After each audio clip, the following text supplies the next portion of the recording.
Welcome to Beerstories from Beerstory Brewhouse. In this video I'm going to show you how I test my hops by making a hop tea.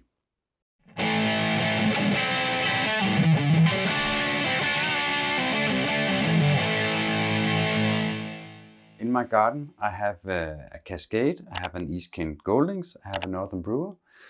And around the area where I live there's about 50 wild hops, and one of them is really big and beautiful and it smells good, and the cones are pretty big.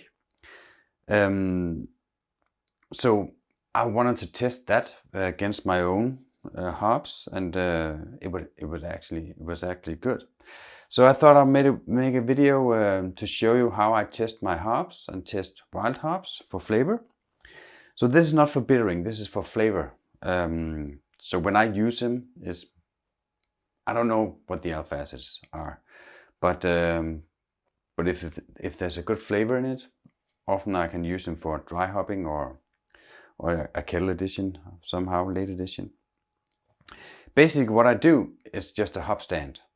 So I fill the glass about 1/3 with hops, and then I pour 80 degrees hot water over it and let it rest for 20 minutes and then taste it. Basically that's it.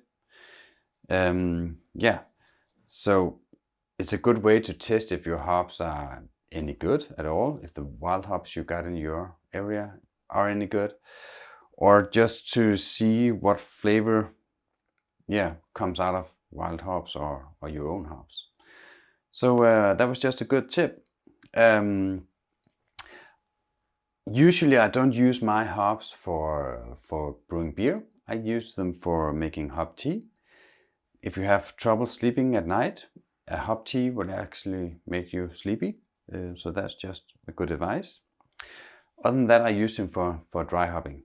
So if you want to see how I dry my hops, prepare them to be used for hop tea or just for brewing, then take a look here somewhere. There's a video.